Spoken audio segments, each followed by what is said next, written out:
सर्वधर्मस्थापकस्त्वं सर्वधर्मस्वरूपकः आचार्यनं महाचार्य रामकृष्णाय ते नमः।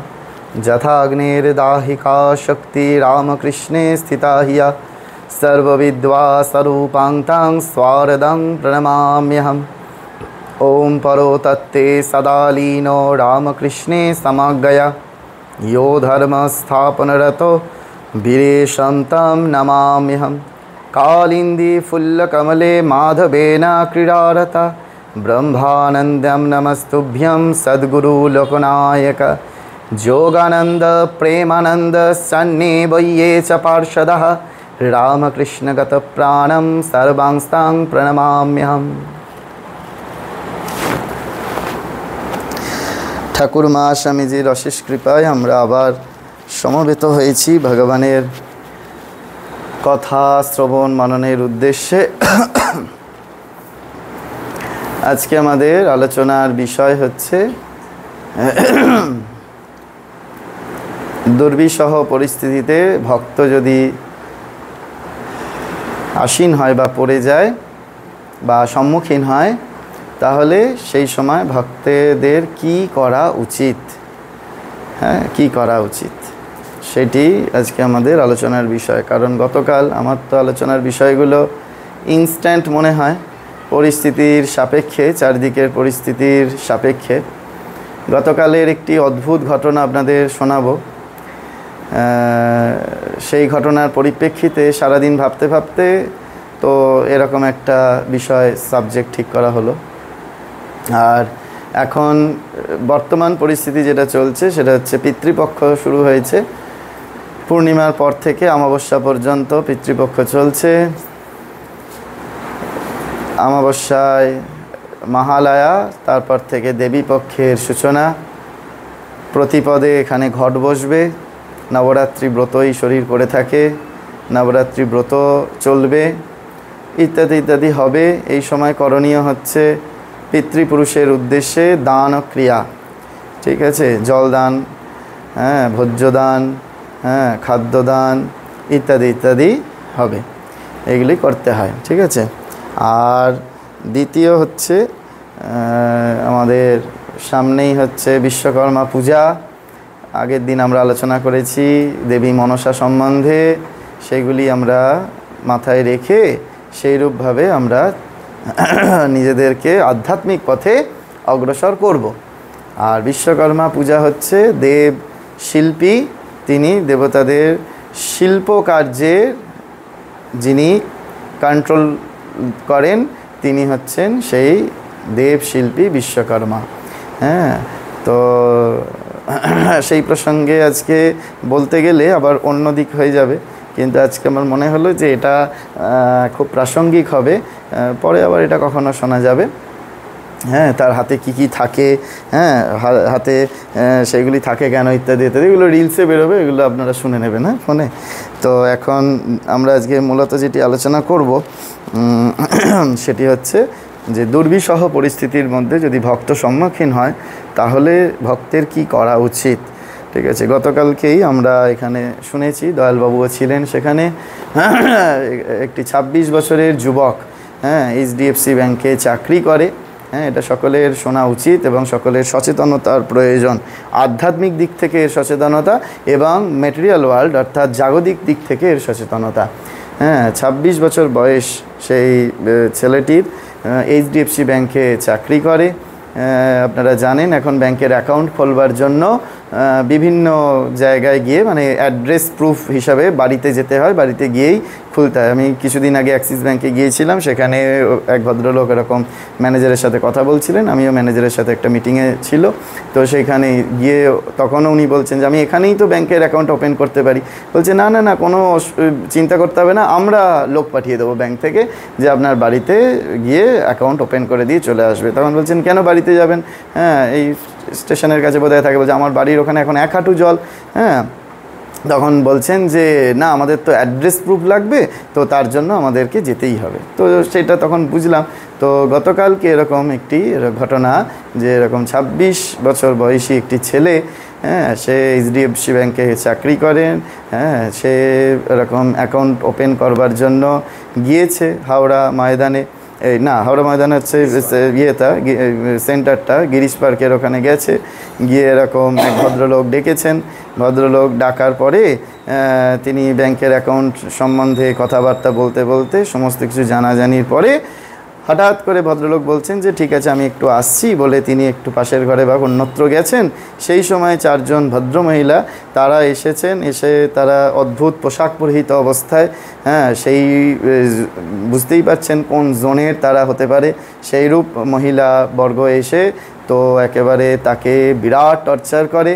হ্যাঁ, পিনকোড নাম্বার চায়, মোবাইল ফোনের পাসওয়ার্ড চায়, ইত্যাদি ইত্যাদি চেয়ে যখন দিচ্ছে না, তখন দুদিক থেকে 2টো রিভলভার ধরে, একেবারে মাথার মধ্যে 2টো রিভলভার ধরে যখন ভয় দেখিয়েছে, অত্যাচার করেছে শারীরিক মানসিক, হ্যাঁ, জামা কাপড় ছিঁড়ে একেবারে যখন এরকম আর কি বিবস্ত্র করতে যাচ্ছে, এরকম অবস্থায় সেই ছেলেটি তখন তাদের পায়ে ধরে এবং সেই মুহূর্তে টাকা জোগাড় করে 4টে অ্যাকাউন্টে 24, একটিতে 24, বাদ বাকিতে 25, 25, 25, 99,000 টাকা তার কাছ থেকে ওটাকে ওরা নিয়ে নেয়।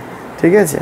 তো তারপরে যথারীতি যাবতীয় যা কিছু হয়, হাওড়া স্টেশনে আসে। হাওড়া স্টেশনে আসবার পরে তারপরে আবার তার পরিচিত একজন ছিলেন, বললেন, হ্যাঁ, পুলিশ অফিসার ক্যালকাটা পুলিশে, তাকে জানানো হয়। তিনি আবার সেই গিরিশ পার্কের থানায় ফোন করে 10 মিনিটের মধ্যে একেবারে সেই জোনেই আবার পৌঁছে যায় তাদের কাছে আইডেন্টিফিকেশনের জন্য। ঠিক আছে? কিন্তু আমাদের বলার উদ্দেশ্যটা হচ্ছে এটাই যে এই যে পরিস্থিতি, ভয়ানক পরিস্থিতি এখন সমাজে, তাই না, চারদিকে যা চলছে, সেই পরিস্থিতির সম্মুখীন ভক্ত যদি হয়, কখনো ভক্তদের পড়তে হয়, তাহলে তাদের পরিত্রাণের উপায় কী? হ্যাঁ, এইটি আমাকে খুব ভাবিয়ে তুলেছে। যদিও আজকে আমি ছেলেটির সাথে সাক্ষাৎ করতে চেয়েছিলাম, কিন্তু আজকে হয়নি, হয়তো আগামীকাল বা আগামী পরশু আসবে।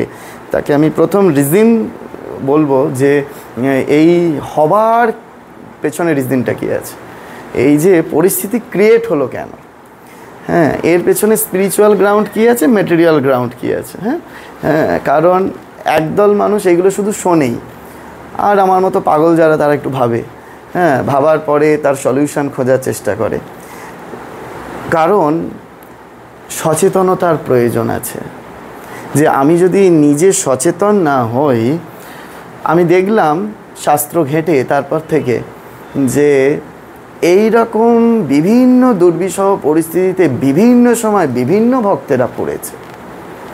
প্রথম হরিদাস, তখন আমাদের বাংলায় শাসন করছে হুসেন শাহ, তাই তো।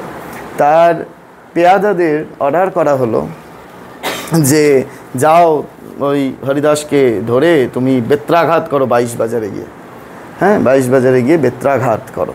হ্যাঁ, সিচুয়েশানটা এমন কিছু পার্থক্য নয়, কিন্তু সেই যুগ আর এই যুগ আমি মেলানোর চেষ্টা করেছি মাত্র শোনার পরে শাস্ত্রের দিক থেকে, যে এই যে ভক্তেরা যখন দুর্বিষহ পরিস্থিতির মধ্যে পড়ছে, তখন ভক্ত কি করে?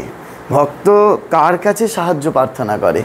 জড়জগতের কেউ সাহায্য করতে পারে না, কেউ পারে না আলটিমেট। হ্যাঁ, যদি সাহায্য করে, আমি প্রমাণ দেব একের পর এক নাম করে করে।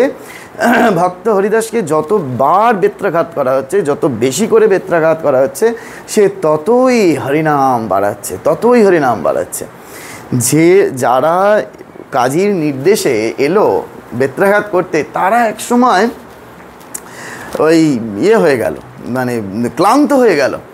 বলছেন যে কাজী আদেশ করেছেন যে আপনাকে যদি হত্যা না করে আমরা ফিরি, তাহলে আমাদের গর্দান যাবে। তখন আছে, ও এই ব্যাপার, ঠিক আছে চলো, আমি নিজে থেকে শরীর ছেড়ে দিচ্ছি। তোমরা আমাকে গিয়ে গঙ্গায় ভাসিয়ে দেবে। তখন হরিদাস নিজে থেকে শরীর ছাড়ছে তাদের কল্যাণের জন্য, তাদের কল্যাণের জন্য। কিন্তু ওই পরিস্থিতিতে যখন ওই বেত্রাঘাত করা হচ্ছে, যখন নিজের প্রাণ সংশয়, সেই পরিস্থিতিতে সে একে ওকে তাকে ফোনও করেনি, একে ওকে তাকে ডাকেও নি, একে ওর সাহায্য ভিক্ষা করেনি। হ্যাঁ, সে জানে যে আমার সাথে অন্য কারুর আর কানেকশান হবে না ওই পরিস্থিতিতে। যার সঙ্গে আমার একমাত্র কানেকশান হতে পারে সে হচ্ছে ভগবান। আমি ভগবানের শরণাপন্ন হই, আমি ভগবানের শরণাপন্ন, এছাড়া আমার কোনো উপায় নেই। নেক্সট, দ্রৌপদী যখন তাকে ওই রকমভাবে আজকালকার ভাষায় ধর্ষণ করা হচ্ছে, বস্ত্রহরণ করা হচ্ছে, সেই সভা মধ্যে সকলের কাছে সে গিয়ে হেল্প চাইছে, সাহায্য চাইছে যে আমাকে এই রক্ষা করো, তোমাদের সামনেই দুর্নীতি হচ্ছে। কিন্তু সেই দ্রৌপদীও দেখতে পাচ্ছে যে কারুর কাছে গিয়ে কোনো রূপ সাহায্য পাওয়া যায় না, যাবে না, যায় না, যাবে না। একমাত্র ভগবান, একমাত্র ভগবান। এখন বলবেন মহারাজ আপনাকে তো এই পরিস্থিতিতে পড়তে হয়নি, তাই আপনি এরকম বড় বড় কথা বলছেন। হ্যাঁ, যখন পরিস্থিতি হয় তখন আত্মারাম খাঁচা হয়ে যায়। না গো, এই পরিস্থিতিতে এই শরীরও পড়েছে। একের পর এক যদি ঘটনা বলতে শুরু করি না, আমার মনে হলো যে ওই ঘটনাটা শোনার পরে, হ্যাঁ, যে একান্তে যখন আপনারা আসবেন তখন এই শরীর কি কি পাওয়ার করে এসেছে তখন সেইগুলো বলা যাবে। যে কেবলমাত্র ভগবানের ওপর নির্ভরতা, এই জন্য এত জোর এই কথার মধ্যে রয়েছে। শুধুমাত্র শাস্ত্রে পড়েছি আর শাস্ত্র দৃষ্টান্ত দিয়ে হলে এই কথা এত জোর আসতো না। এই যে ভগবান ছাড়া আমাদের সত্য সত্য আর কেউ নেই, কেউ নেই, কেউ নেই, এটা আমাদেরকে রিয়ালাইজ করতেই হবে বর্তমান পরিস্থিতিতে দাঁড়িয়ে। বর্তমান পরিস্থিতি এই জায়গায় গিয়ে পৌঁছেছে কেন? ভগবানের লীলা চলছে। ভগবান দেখছেন এই জড়জগতের মানুষ আর আমাকে ডাকছে না, আমার নাম ভজন করছে না। আমি ওদেরকে যদি এই ছলনার আশ্রয় ওদের না নিই তাহলে ওরা আমাকে আরোই ডাকবে না, আরোই ভুলে যাবে। সারদা মা বলছেন না যে ভালো কথায় না ডাকলে ঠাকুর চড় মারিয়ে ডাকিয়ে নেন। আমি মায়ের কথা নিয়েও বসেছি আজকে, কারণ এখন তো সবাই প্রমাণ চায়, না হলে তো প্রমাণ না দিলে আবার মানবে না যে মহারাজ আপনি কোথা থেকে এইসব আজগুবি কথা বলছেন। তো এখন এই চড় ভগবানের দেওয়ার পরে ভগবানকে ডাকছে তো সবাই, কিন্তু তাকে ভালোবেসে ডাকো, তাকে ভালোবেসে ডাকো।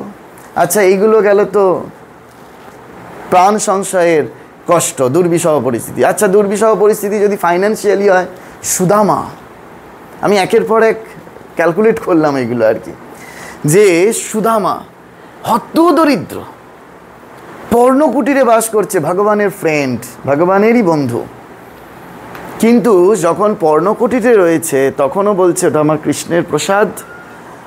আবার যখন দ্বারকা থেকে চলে এলেন তিনি বন্ধুর সঙ্গে দেখা করে, যখন পর্ণকুটির একটা বিরাট অট্টালিকায় পরিণত হয়ে গেল, বিস্তৃত আকারে বলছি না, এগুলো আপনারা মোটামুটি সব জানেন, বিস্তৃত আকারে বললে আসল জায়গায় আসতে পারবো না। যখন দ্বারকা থেকে তিনি এলেন সুদামা, তখন ওই যে বিরাট অট্টালিকা চোখের সামনে দেখছে, তখনও ভগবানের প্রসাদ। ভগবানকে ছেড়ে কখনো থাকছেন না। ফাইন্যান্সিয়ালি প্রবলেমের সম্মুখীন যখন হচ্ছে, দুর্বিষহ পরিস্থিতি, স্ত্রী বলছে যে আমাদের কি সারা জীবনই এরকম কষ্ট করে কাটবে? হ্যাঁ, সুদামা স্ত্রী বলেছিল না, বলেছিলেন যাও গিয়ে দ্বারকায় তোমার বন্ধু রাজা হয়েছে, হ্যাঁ সেখানে গিয়ে বন্ধুর কাছে কিছু চেয়ে নাও, বন্ধুর কাছে কিছু চেয়ে নাও। এই যে হচ্ছে ফাইন্যান্সিয়ালি প্রবলেম, এরকম আমাদের বিভিন্ন সময় আমরা দুর্বিষহ পরিস্থিতির মধ্যে আমরা পড়তেই পারি। এখন প্রশ্ন, এই দুর্বিষহ পরিস্থিতি তৈরি হলো কেমন করে? এই জায়গাটা তো আসল জায়গা। এই দুর্বিষহ পরিস্থিতি তৈরি হলো কেমন করে? স্বামী বিবেকানন্দ বলছেন, আমরা বর্তমান পরিস্থিতিতে দাঁড়িয়ে আছি তা আমাদের অতীতের কর্মের ফল। আমরা ভবিষ্যতে গিয়ে পৌঁছাবো সেটা আমাদের বর্তমান সময়ের কর্ম। এই তো স্বামীজির ক্যালকুলেশন কর্মযোগে পরিষ্কার বলেছেন, একেবারে ম্যাথামেটিক্যাল ক্যালকুলেশনের মতো করে দিয়েছেন।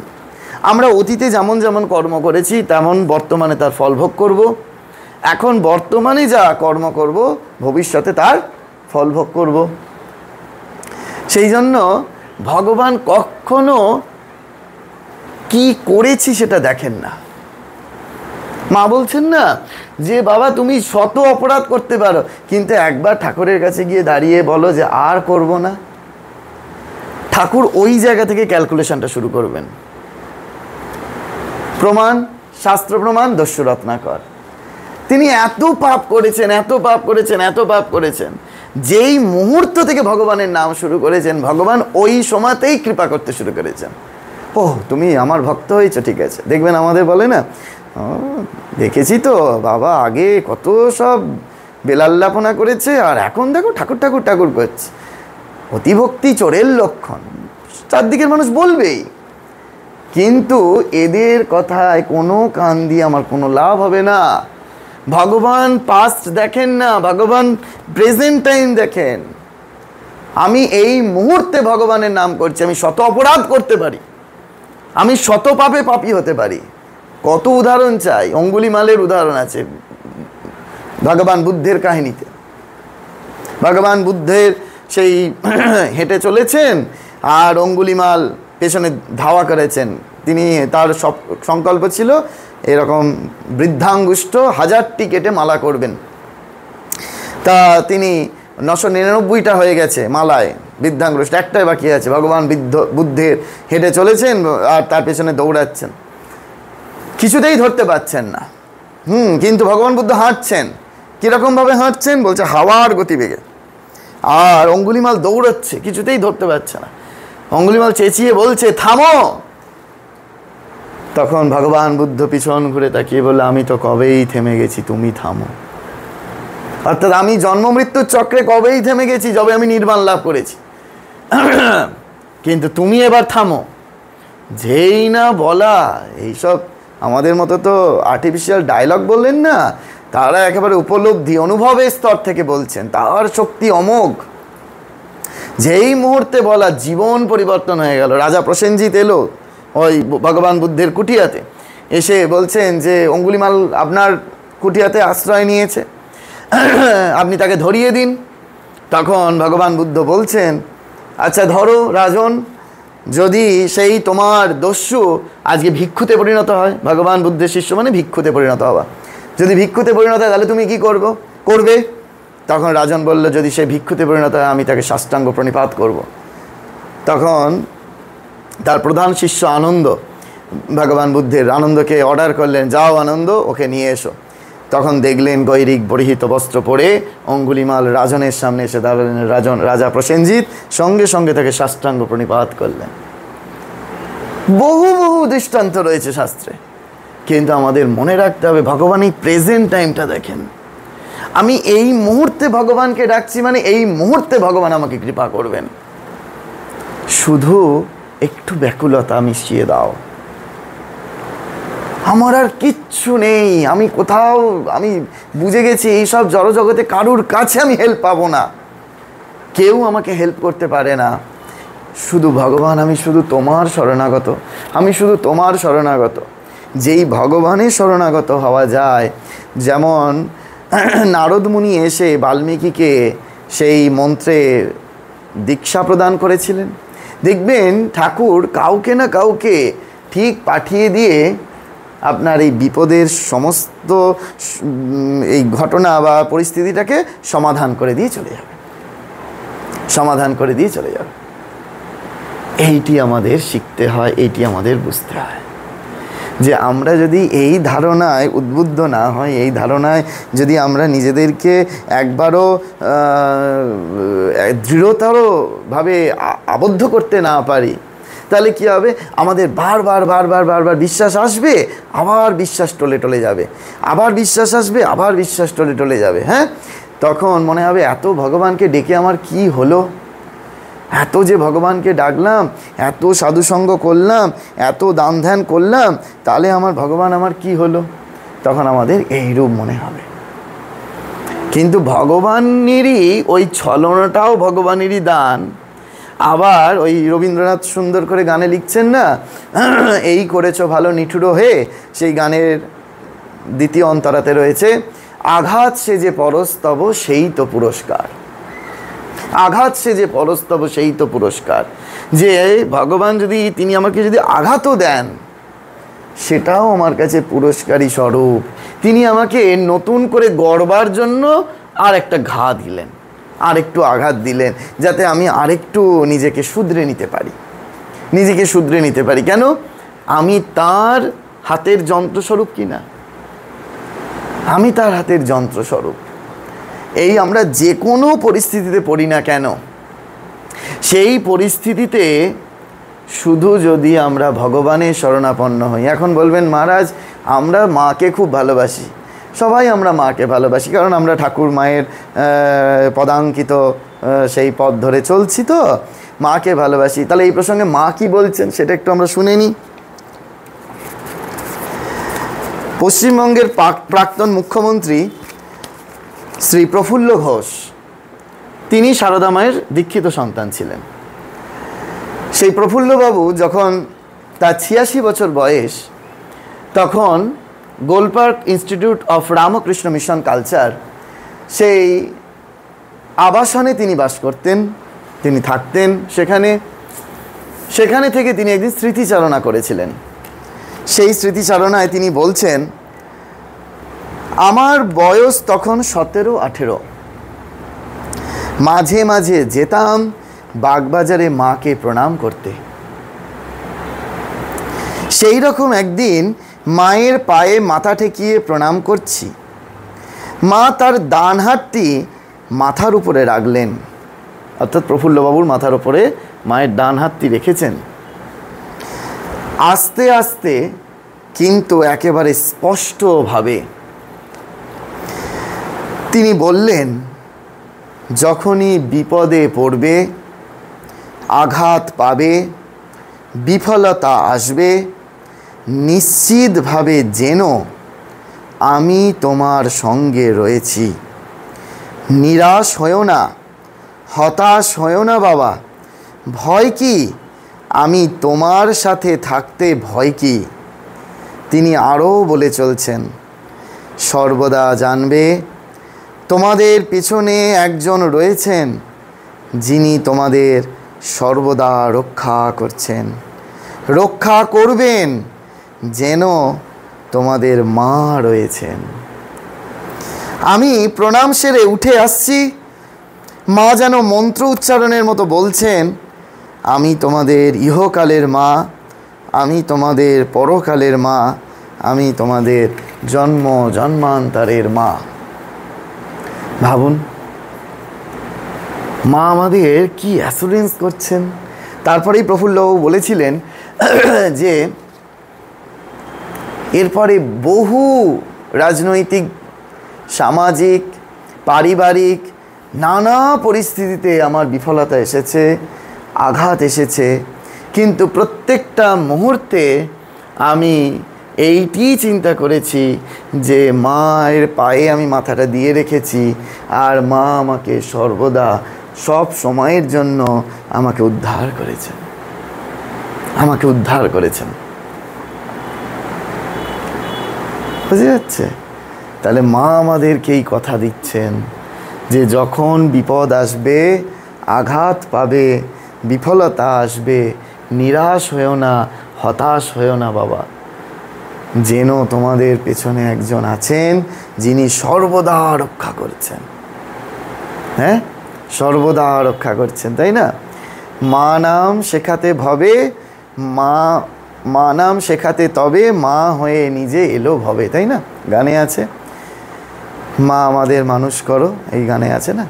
তো সেই বলছেন শুধু একাক্ষরই নাম মা, আমরা যদি শুধু মা মা করে ডাকতে পারি না, হ্যাঁ, মা নাম জপ করতে পারি না, তাহলে আমাদের সমস্ত বিফলতা, সমস্ত দুঃখ, হতাশা এক মুহূর্তে চলে যাবে, এক মুহূর্তে চলে যাবে, জানেন তো?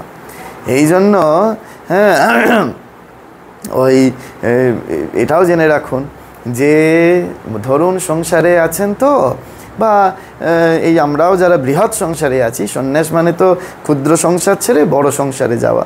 তা যখন কোনো মানুষ আপনাকে আঘাত দিচ্ছে, কোনো কিছু কেউ হয়তো আপনাকে আঘাত দিচ্ছে, সেই আঘাত যার কাছ থেকে পাচ্ছেন তারও যদি মঙ্গল কামনা মায়ের কাছে করতে পারেন, দেখবেন আপনার হৃদয় আনন্দে ভরে যাবে। আর সমস্ত দুঃখ জ্বালা যন্ত্রণা যারা আপনাকে আঘাত দিচ্ছে তারাও দেখবেন আস্তে আস্তে আস্তে আস্তে আস্তে আস্তে আপনার শুভাকাঙ্ক্ষী হয়ে যাবে, শুভাকাঙ্ক্ষী হয়ে যাবে। কেন না, অন্ধকার দূর করতে গেলে অন্ধকার দ্বারা দূর করা যায় না। অন্ধকার দূর করতে গেলে কি হয়, একটা দেশলাই কাঠির প্রয়োজন হয়, আলোর প্রয়োজন হয়। আলো দ্বারাই অন্ধকার দূর করতে হয়। এখন অপরের আমার ক্ষতি চাইছে, আমরাও বলছি, আমরা বলি না কথায় কথায়, ও তুমি আমার এরকম করলে, ঠিক আছে আমি তোমায় কিছু করলাম না, উপরে ভগবান আছে। তার মানে উপরে ভগবান আছে মানে আমি তো চেয়ে নিচ্ছি ভগবানের কাছে তুমি শাস্তি পাও। এইটাও চাওয়া যাবে না, এইটাও চাওয়া যাবে না। বলতে হবে যে মা, ও জানে না যে ওর এরকম করে ফেলেছে, তুমি ওকে সুবুদ্ধি দাও মা, তুমি ওকে ভালো রেখো, তুমি ওকে ভালো রেখো। এইরূপভাবে যদি আমরা মায়ের কাছে প্রার্থনা করতে পারি না, এগুলো সব সাধুদের কাছে আমি শিখেছি। এক এক পরিস্থিতি এক এক সময় গেছে তো আমার জীবনে, তো এরকমভাবে জ্ঞানলোকানন্দজি মহারাজ আমাকে শিখিয়েছিলেন যে দেখো আমাদের সাধু জীবনেও কি আমাদের কাঁদায় না, কত লোকে এসে কাঁদায়, কিন্তু মায়ের কাছে প্রার্থনা করতে হয়, মায়ের কাছে প্রার্থনা করতে হয়। মা ও জানে না, ও তো নানারূপ কষ্টে রয়েছে, তো যে কষ্টে আছে সে আর আপনাকে আনন্দ দেবে কি করে, সে তো আপনাকে কষ্টই দেবে। যে আনন্দে আছে সেই আপনাকে আনন্দ দিতে পারবে, ঠিক কি না? কি সুন্দর কথা। মহারাজ তখন রাত্রিরে খাওয়া হয়ে গেছে, মহারাজের সাথে বসে আছি, কথা বলছি, মহারাজ এই কথাগুলো আমার শেখাচ্ছে যে মানুষ কষ্ট দেয় কখন, যার কাছে কষ্ট জমা আছে সেই আপনাকে কষ্ট দিতে পারবে। যার কাছে কেবল আনন্দ আছে সে কি আপনাকে কষ্ট দিতে পারবে? সে তো আপনাকে আনন্দই দেবে। তা সেই জন্য বলতে হয় যে মা ওর কাছে তো কষ্ট রয়েছে তাই আমাকে কষ্ট দিয়ে গেল, তো মা ওর কষ্ট তুমি দূর করো, মা ওর কষ্ট তুমি দূর করো। এইগুলো সাধুদের কাছে ছাড়া পাবেন না। যদিও এই এত উদার প্রার্থনা হওয়া খুব মুশকিল, খুব মুশকিল, তাই না? যে আমাকে এত কষ্ট দিচ্ছে তার জন্য মঙ্গল প্রার্থনা মায়ের কাছে করা চারটিখানি কথা না, চারটিখানি কথা না, বুঝতে পেরেছেন? তো সেই জন্য আমাদের এই যখনই বিপরীত পরিস্থিতি আসবে, যখনই সম্মুখীন হব না, তখন এই প্র্যাকটিক্যাল এক্সপিরিয়েন্স যাদের কাছে রয়েছে, যারা ওই মহাজনগতস্য পন্থা স্বপন্থা, যারা এই পথ ধরে গেছে, তাদের কাছে গিয়ে উপনীত হতে হয়। ঠাকুর বলছেন না যে শতরঞ্জ যে খেলছে আর শতরঞ্জ খেলা যে দেখছে সে ভালো দান দিতে পারে। ঠাকুর কথামৃতে বলেছে, শতরঞ্জ মানে দাবা। তো যারা সংসার করছে, আপনারা যারা সংসার করছেন, তারা সংসারের পরিস্থিতি যখন এরকম দুর্বিষহ হয় তখন যত না সলিউশনের পথ বাতলাতে পারবেন, তার থেকে সাধুদের কাছেই যাবেন, সাধুদের কাছে গিয়ে বলবেন, দেখবেন সাধুরা অনেক বেশি আপনাকে সলিউশনের মন্ত্র শিখিয়ে দেবেন, অনেক বেশি মন্ত্র শিখিয়ে দেবেন। কেন না, ওই সলিউশন তাদের কাছে রয়েছে, তাদের জানা রয়েছে যে ভগবান একমাত্র সেই সলিউশনের পথ, একমাত্র সেই সলিউশনের পথ। সেই জন্য এছাড়া আমাদের আর অন্য কোনো উপায় নেই, অন্য কোনো উপায় নেই। তোমরা একটু সরে সরে এসো না। এই তুই এখানটা চলে উঠে, এখানটা উঠে। তো সেই জন্য আমরা যদি একেবারে দৃঢ়ভাবে সংকল্প গ্রহণ করে নিতে পারি, তবে কি জানেন তো, ঠাকুর আবার আরেকটা জায়গায় বলছেন যে ওই পাখিকে, কি পাখি জানো, তোতা পাখি না টিয়া পাখি, যাই হোক কিছু একটা হবে, তা বলছে যে সেই পাখিকে আমরা বাড়িতে এনে না, যে পাখিগুলো কথা বলতে পারে, খুব করে হরে কৃষ্ণ বলা শেখালাম, সেও একেবারে হরে কৃষ্ণ বলছে। কিন্তু বিড়াল এসে যখন টুটিটা টিপে ধরবে তখন আর হরে কৃষ্ণ বেরোবে না, তখন ট্যাঁ ট্যাঁ শব্দ বেরোবে, তখন আর ওইটা আসবে না। ওই বিপদের সময় সেই রামপ্রসাদকে যখন, হ্যাঁ, সাধক রামপ্রসাদকে যখন সেই তান্ত্রিকেরা ধরে নিয়ে গেছে না, হ্যাঁ, বনের মধ্যে যখন ধরে নিয়ে গিয়ে একেবারে হাড়িকাঠের মধ্যে মাথাটা ঢুকিয়ে দিয়েছে, তখন বলছে আমায় একটু সময় দাও, একটু সময়। বলছে একটা মায়ের গান গেয়ে নি। ওই পরিস্থিতিতে ভাবুন, মানে অনুভবের স্তর না থাকলে এসব কি আজকালকার নচিকেতা যে বসে বসে কাগজ পেন নিয়ে গান লিখবে? ওই হাড়িকাঠে গলা ঢুকিয়ে দিয়েছে, শিখটা পর্যন্ত ঢুকে গেছে, আটকে গেছে।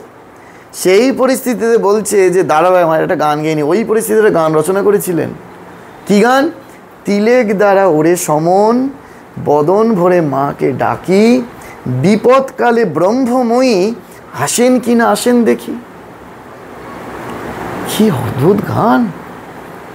হ্যাঁ, তিলেক দ্বারা ওরে সমন, মানে মৃত্যু। আমি তো জানি আমার একটু পরে মৃত্যু হবে, হ্যাঁ, তা তুমি একটু তিলেক দ্বারা একটু সময় দাঁড়াও। ওরে সমন, বদন ভরে একবার মাকে ডাকি।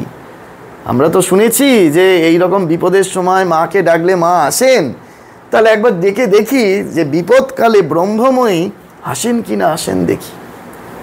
ঠাকুর এই গানটা খুব পছন্দ করতেন। হ্যাঁ, তিলেক দ্বারা ওরে সমন, বদন ভরে মাকে ডাকি। তাহলে আমাদেরও এইরকম প্র্যাকটিস করতে হবে যে যখন আমাদের এরকম বিপর্যয় আসবে, আমাদের যখন প্রতিকূল পরিস্থিতির সম্মুখীন আমরা হব, হ্যাঁ, তখন কেবল শুধু মাকে ডাকা, ভগবানকে ডাকা। যার যেমন, হ্যাঁ, যদি কেউ বৈষ্ণব হন তারা শুধু হরে কৃষ্ণ মহামন্ত্র করবে, তার ইষ্টপ্রীতি। আমরা যেমন মা মা মা মা করবো, হ্যাঁ, এইরকম ভগবানের শরণাপন্ন হওয়া। তিনি ছাড়া আমাদের কেউ পরিত্রাণ করতে পারবেন না। হ্যাঁ, এটা যত সহজে আমরা বুঝে নিতে পারবো না, তত তাড়াতাড়ি আমাদের মঙ্গল,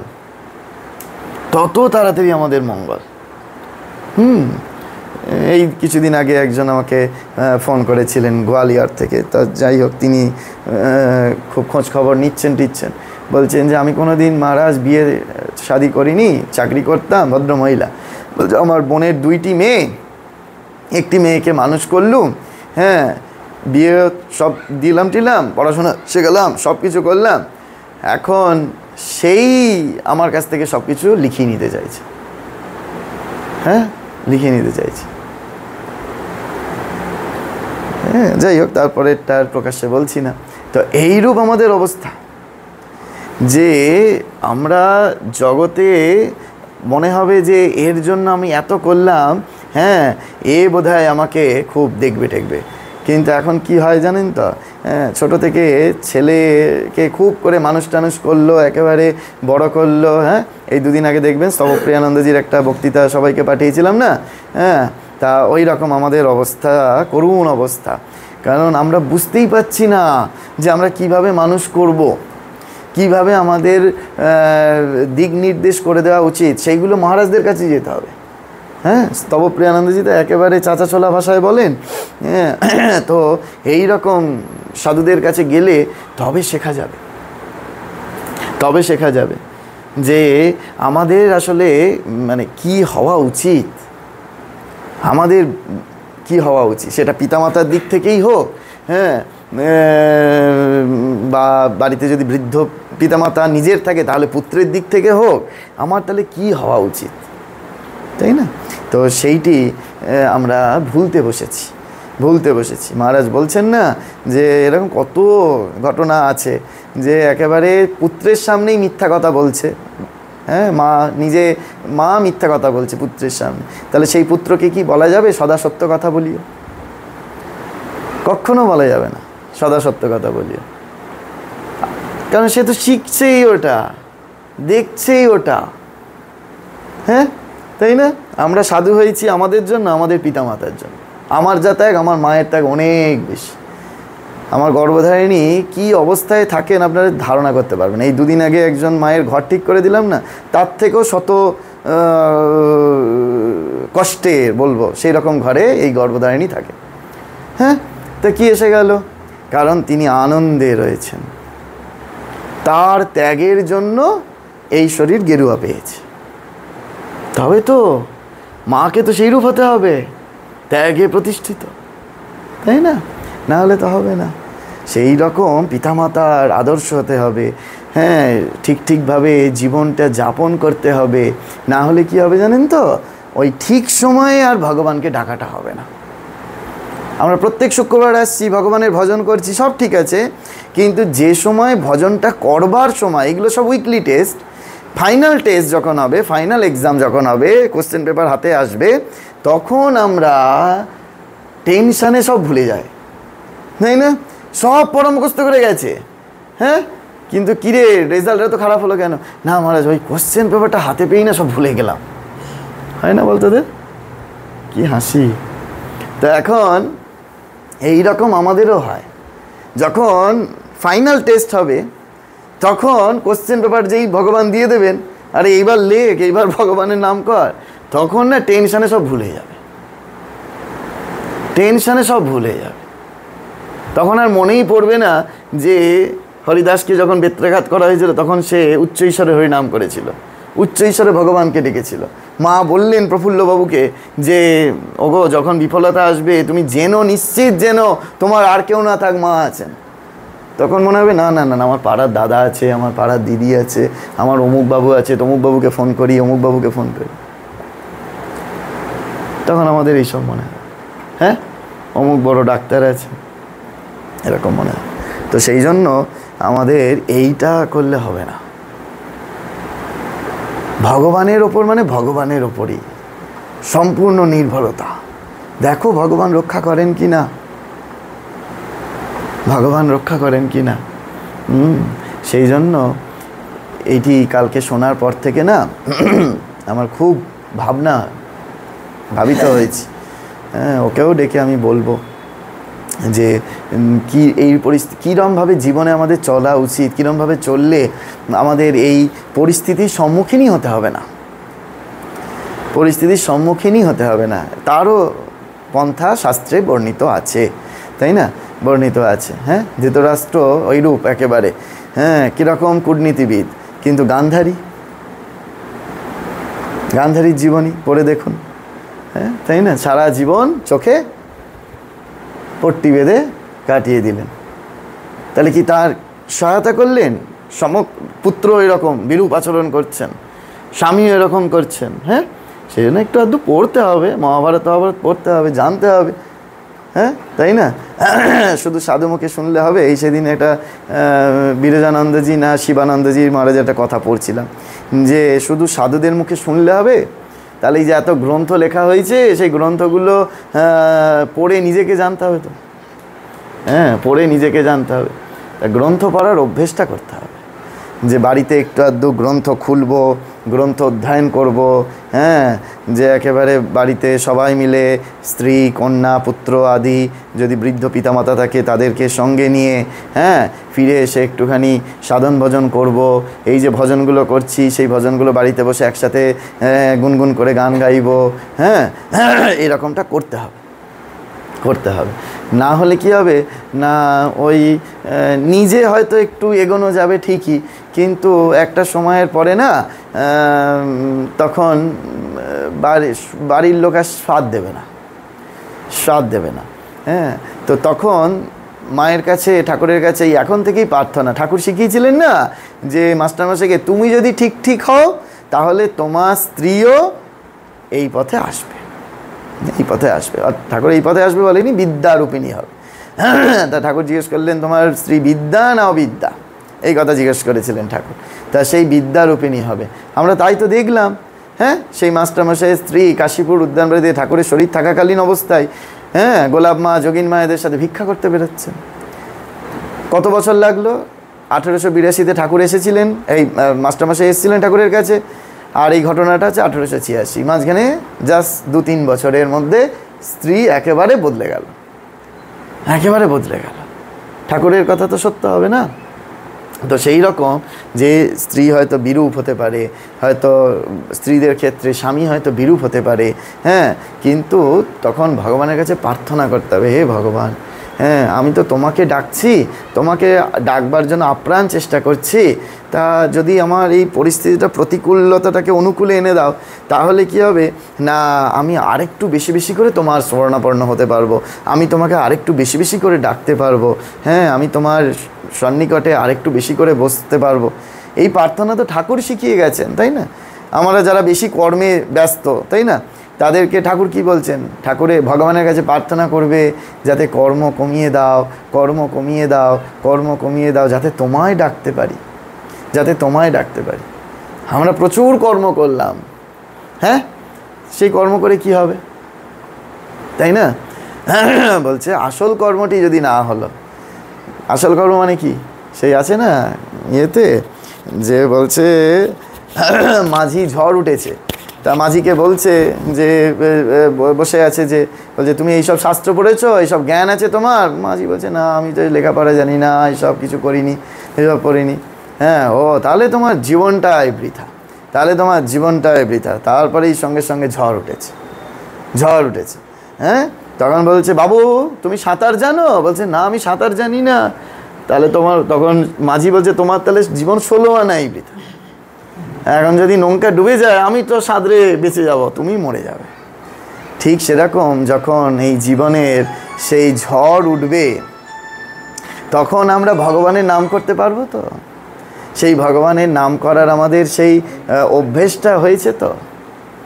সেই ভগবানের নামের অভ্যেসটা যতক্ষণ না আমাদের হচ্ছে, ততক্ষণ পর্যন্ত কিন্তু আমরা কিছুতেই, আমরা কীরকম জানেন তো, যখন সেই দুঃখ আসে না, ছোট ছোট দুঃখ আসে, তখন আমরা খুব ভগবানকে ডাকি, হ্যাঁ ভগবান তুমি রক্ষা করো, ভগবান তুমি রক্ষা করো, ভগবান তুমি রক্ষা করো।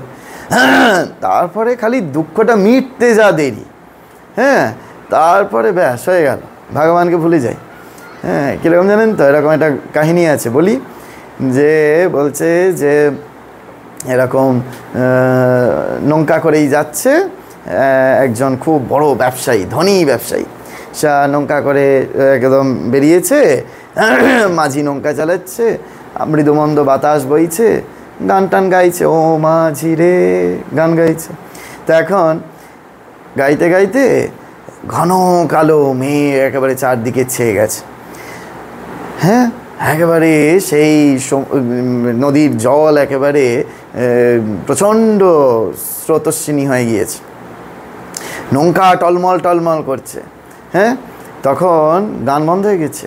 হ্যাঁ, তখন সেই ব্যবসায়ী বলছে, ওরে আমার 100 কোটি টাকার বিজনেস, তুই আমাকে বাঁচা। মাঝিকে বলছে, হ্যাঁ আমি তোকে 100 কোটি টাকার বিজনেস দিয়ে দেবো, হ্যাঁ 100 কোটি টাকার বিজনেস দিয়ে দেবো, তুই আমাকে শুধু আমার প্রাণটা বাঁচা। হ্যাঁ, তা মাঝি বলছে যে বাবু ভালো করে শক্ত করে চেপে ধরে বসুন, হ্যাঁ আপনার কোনো ভয় নেই, আমি তো আছি। হ্যাঁ, মাঝিরা এরকম বলে, জানেন তো। হ্যাঁ, এরকম পরিস্থিতিতে আমি দুবার পড়েছি, সেই জন্য খুব ভালো জানি, ওরা এরকম বলে। তো নিয়ে বলছে যে ভালো করে ধরে বসুন বলে আস্তে আস্তে আস্তে আস্তে পাড়ের দিকে এগোচ্ছে। হ্যাঁ, একটুখানি ওই দূর থেকে একেবারে একটা পাড় দেখা যাচ্ছে, দূর থেকে পাড় দেখা যাচ্ছে। হ্যাঁ, তখন মনে মনে ভাবছে ও তো পাড়টা তো দেখাই যাচ্ছে, তার মানে তো এসেই গেছি। আচ্ছা, ও তো মাঝি, ও তো গরিব, হ্যাঁ ওকে 100 কোটি টাকার বিজনেস দিয়ে কী হবে, ওকে ঠিক আছে 50 কোটি টাকার দাও। হ্যাঁ, তুই আমাকে বাঁচা, আমাকে বাঁচা, আমার 100 কোটি টাকার বিজনেস, আমি তোকে 50 কোটি টাকার বিজনেস দিয়ে দেবো। হ্যাঁ, 50 কোটি টাকার বিজনেস দেবো। হ্যাঁ, নিয়ে তখন বলছে, সেই মাঝিও বলছে যে বাবু তুমি শক্ত করে ধরে বসো, হ্যাঁ তোমার কোনো ভয় নেই, হ্যাঁ তুমি যা দেবে দিবে, যেমন গরিব মানুষরা বলে। হ্যাঁ, আবার একটুখানি পাড়ের দিকে গিয়েছে, পাড়টা বেশ একেবারে স্পষ্টভাবে দেখা যাচ্ছে। তখন আবার সে মনে মনে ভাবছে যে গরিব মানুষ, একে 50 কোটি টাকার বিজনেস দিয়ে কী হবে, ও কি এসব রক্ষা করতে পারবে? ঠিক আছে, পাড় তো দেখাই যাচ্ছে, আমাকে তো একটু পরেই ঘাটে নেমে পড়বো। হ্যাঁ ঠিক আছে, ওকে আমি 50,000 টাকা দেবো। আবার চেঁচিয়ে বলছে যে তাড়াতাড়ি আমাকে ঘাটে নামিয়ে দে, আমার প্রাণ বাঁচা, আমি তোকে 50,000 টাকা দেবো। হ্যাঁ, তখন সেই মাঝি বলছে ঠিক আছে বাবু আপনি শক্ত করে ধরে বসুন, সে যা দেবেন দিবেন আপনি আমায় ভালোবেসে। হ্যাঁ, এবার পাড়ে নামিয়ে টামিয়ে দিয়েছে। হ্যাঁ, নামিয়ে দেওয়ার পরে তখন সে ভাবছে যখন পাড়ে এসেই গেলাম, নে 50 টাকা রাখ। আমাদের অবস্থা ঠিক সেরকম। আমরা ঠিক ওই বিপদ থেকে উদ্ধারটি হয়ে যাই, হয়ে যাওয়ার পরে তারপরে আর তাকে ভুলে যাই। কিন্তু যখন বিপদে পড়ি না, তখন ভাবি বিপদ থেকে রক্ষা পাওয়ার জন্য সব কিছু দেব, সব কিছু দেব। রবি ঠাকুর লিখছেন না গানে, আমায় যে সব দিতে হবে সে তো আমি জানি। হ্যাঁ, আমায় যে সব দিতে হবে সেটা আমি জানি, কিন্তু আমরা দিতেটা পারি না, দিতেটা পারি না। যদি একবার দেওয়ার অভ্যেস হয়ে যায় না, তাহলে ভগবান এমনভাবে পাওয়াতে শুরু করবেন না, যেগুলো তার পাওয়ার কথাই না, সেইগুলো ভগবান আস্তে আস্তে আস্তে আস্তে সেই মুখং করতি বাচালাম পঙ্গুং লঙ্ঘয়তে গিরিম ইয়ৎ কৃপা তমহং বন্দে পরমানন্দ মাধবম। হ্যাঁ, ভগবানের কৃপা যদি হয় না, মুখং, যিনি বোবা, করতি বাচালাম, তার মুখেও কথা ফুটিয়ে দেবেন। পঙ্গুং লঙ্ঘয়তে গিরিম, গিরি মানে পাহাড়, যিনি পঙ্গু, ভগবানের যদি কৃপা হয়, আমরা দেখি না মাঝে মাঝে একটা পা, হ্যাঁ, সেও এভারেস্ট জয় করছে। যদি ভগবানের কৃপা হয় তাহলে সেই পঙ্গুকেও গিরি পার করে দেবেন। মুখং করতি বাচালাম পঙ্গুং লঙ্ঘয়তে গিরিম। কীভাবে? ইয়ৎ কৃপা তমহং বন্দে, যদি তার কৃপা হয়। ইয়ৎ কৃপা তমহং বন্দে পরমানন্দ মাধবম।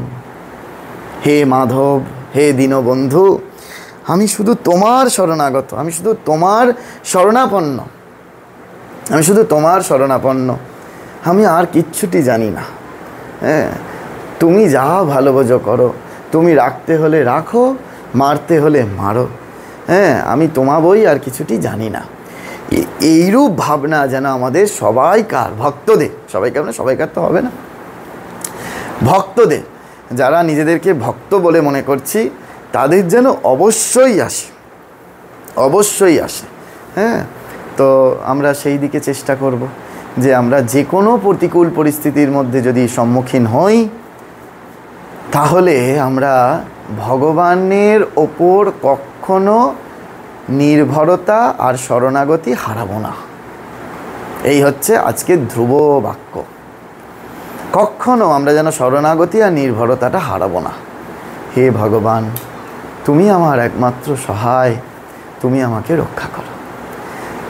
এরকমভাবে না, একেবারে কাতরভাবে, যখন দ্রৌপদীর বস্ত্রহরণ হচ্ছে, কাপড়ের খুঁট খুলে নিয়েছে, দ্রৌপদী যেমন একেবারে আর্তনাদ করে ভগবানকে ডেকেছিলেন, ঠিক সেইভাবে, একেবারে সেইরূপভাবে, হা কৃষ্ণ করুণা সিন্ধু দীন বন্ধু জগৎপতে গোপেশ গোপিকাকান্ত রাধাকান্ত নমস্তুতে। যখন এই ব্যাকুলতাটা আসবে, ভগবান সঙ্গে সঙ্গে সঙ্গে সঙ্গে কৃপা করবেন।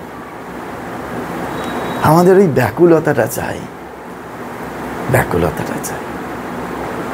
হ্যাঁ, দেখবেন যখন কোনো প্রতিকূল পরিস্থিতি আসবে না, হ্যাঁ, এই মায়ের কাছে না একেবারে নাছোড় বান্দার মতো, মা মা মা মা তোমাকে ঠিক করে দিতেই হবে, উঠতে বসতে খেতে শুতে। তখন আর সেই খাওয়া শোয়াটাও চলে যায়, ওই রকম পরিস্থিতিতে তো ওইসব হয় না। শুধু মায়ের কাছে পড়ে থাকুন, দেখবেন মা আপনাকে কীরকমভাবে রক্ষা করবেন, কীরকমভাবে রক্ষা করবেন। হ্যাঁ, অনেক কথা তো প্রকাশ্যে সব বলা যায় না, একান্তে যখন এসে জিজ্ঞেস করবেন তখন আরও গভীরভাবে বলা যায়। হ্যাঁ, সেই জন্য শুধু এই দৃঢ়তা, এই দৃঢ় বিশ্বাসটা যে আমাদের যাবতীয় জীবনে যা কিছু হয়ে যাক, আমরা সেই মায়ের আশীর্বাণী মনে রাখবো যে তোমাদের পেছনে একজন থেকে যেন সর্বদা রক্ষা করছেন, তিনি হচ্ছেন মা। আমি থাকতে তোমাদের ভয় কি বাবা? হ্যাঁ, আমি থাকতে তোমাদের ভয় কি, তাই না? সেই জন্য জানবেন যে আমাদের আর কেউ না থাক, শুধু সন্ন্যাসীর না, আপনাদেরও সকলের। হ্যাঁ, যখন গিরিশবাবু জিজ্ঞেস করছেন না যে মা তুমি আমাদের কেমন মা, হ্যাঁ, সেই গিরিশবাবু যখন গেছেন জয়রামবাটিতে, প্রত্যেক দিন গিরিশবাবু একদম সাদা ধবধবে সাদা চাদরে শুতে ভালোবাসতেন। প্রত্যেক দিন চাদর তুলতেন মা, গিয়ে ঘাটে গিয়ে সাবান দিয়ে কেচে আবার পেতে দিতেন। আর গিরিশবাবু বুঝতে পারতেন না যে ওই কে এটা করছে। পরে জানতে পারলেন যে ও মাই প্রতিদিন আমার বিছানার চাদর তুলে নিয়ে গিয়ে কেচে দিয়ে আবার পেতে দেন। দুধ চা খেতে ভালোবাসেন বলে গিরিশবাবু লোকের বাড়ি বাড়ি গিয়ে দুধ ভিক্ষা করেছিলেন মা। যে ছেলে আমার এসেছে কলকাতা থেকে, দুধ লোকের বাড়ি বাড়ি গিয়ে ভিক্ষা করে আনি। হ্যাঁ, এইরূপ আমাদের মা। তাও সেই মাকে নতজানু হয়ে গিরিশবাবু জিজ্ঞেস করেছিলেন যে মা তুমি আমাদের কেমন মা?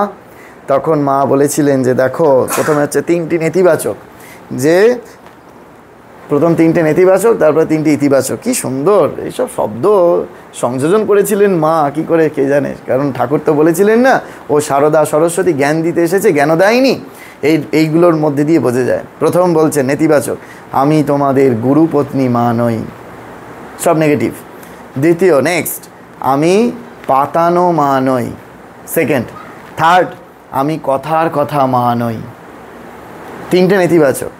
তারপরে ইতিবাচক বলছেন, আমি তোমাদের ইহকালের মা, পরকালের মা, জন্ম জন্মান্তরের মা। হ্যাঁ, একেবারে পরিষ্কার বলে দিলেন। এক জন্ম নয়, একেবারে জন্ম জন্মান্তরের মা। হ্যাঁ, সেটি আমাদের বারবার করে মনে রাখতে হবে যে মা আমাদের ইহকাল পরকাল সব নিয়েছেন। মা আবার আরেকজন ভক্তকে বলেছিলেন, হ্যাঁ, যে আমি যাকে আশীর্বাদ করেছি, আমি যাকে মন্ত্র দিয়েছি, হ্যাঁ, তা সে কি কখনো আমার সন্তান হয়ে তুমি কি কখনো রসাতলে যাবে? হ্যাঁ, মায়ের সন্তান হয়ে কখনো সেও রসাতলে যেতে পারবে না। সেই জন্য আমাদের কত আশ্বাস, আমাদের কত ভরসার জায়গা যে আমাদের আর কেউ না থাক, মা আছেন। আমাদের যা কিছু পরিস্থিতি আসুক না, এই যে গানে গাইলাম না, হ্যাঁ, যে কি আমরা মায়ের ছেলে, আমরা মায়ের ছেলে, আমরা কি কম, আসুক না জম, জিনব অবহেলে, পথের পরে বিপদ পেলে ডলতে পারি পদতলে। হ্যাঁ, হুঙ্কারেতে সাগর শুকায়, পাহাড় পরে ডোলে, আমরা মায়ের ছেলে। হ্যাঁ, শুধু গান গাইলে হবে না, এই গানগুলো নিয়ে ভাবতে হবে বাড়ি গিয়ে যে কি গান গেয়ে এলাম। গানের কথাগুলো নিয়ে একটু বিশ্লেষণ করতে হবে, একটু হৃদয়ে অনুধাবন করতে হবে যে সত্যিই তো আমরা কি কম, আসুক না জম, জিনব অবহেলে, পরোয়া করি না, মৃত্যু আসুক পরোয়া করি না, কারণ আমাদের মা আছে, আমাদের মা আছে। স্বামীজি বলছে না, সাহসের দুঃখ দৈন্য চায়, মৃত্যুরে যে বাঁধে বাহু পাশে, কাল নৃত্য করে উপভোগ, মৃত্যুরূপা তারই কাছে আসে। হ্যাঁ, এইরূপ ভাবনা আমাদেরকে ভাবতে হয় যে আমরা সব সময়ের জন্য এতটুকু বিচলিত হব না, আমাদের মধ্যে এতটুকু হতাশা নিরাশা যেন না আসে। যদিও বা আসে, হ্যাঁ, যদিও বা আসে, তাহলে মাকে ডাকা মাত্রই সেইগুলো কেটে যাবে। একেবারে মৃত্যুর সম্মুখীন হয়ে গেলাম, সেই পরিস্থিতিতেও, সেই বললাম না, সেই ভদ্রলোক একেবারে নিজেকে আত্মহননের পথ বেছে নিয়েছেন। সেই পরিস্থিতিতেও সে যখন সেই মায়ের শরণাপন্ন হচ্ছে, মা তাকে সত্য 15 দিনের মাথায় রক্ষা করছে। হ্যাঁ, বলেছি তো আগে। তাহলে ভেবে দেখুন, এই জন্য আমরা দৃঢ় বিশ্বাস যে মা আমাদের শক্তি যোগান। ইয়া দেবী সর্বভূতেষু শক্তিরূপেণ সংস্থিতা, নমস্তস্मै নমস্তস্मै নমস্তস্मै নমো নমঃ। তিনি আমাদের শক্তি প্রদান করবেন ভেতরে। কোন শক্তি? যে শক্তির দ্বারা আমরা যত কঠিন পরিস্থিতি আসুক না কেন, আমরা যেন তাকে না ভুলে যাই, ঠিক আছে? আজকে আমাদের এখানে বিশ্রাম দিই। আমরা এটি আজকে মাথায় নিয়ে যাই যে আমাদের যাবতীয় যত কঠিন পরিস্থিতি আসুক না কেন, আমাদের আর কেউ না থাক, আমাদের ভগবান আছেন, আমাদের মা আছে। ওম শান্তি শান্তি শান্তি হরি ওম তৎসৎ। শ্রীরামকৃষ্ণার্পণমস্তু।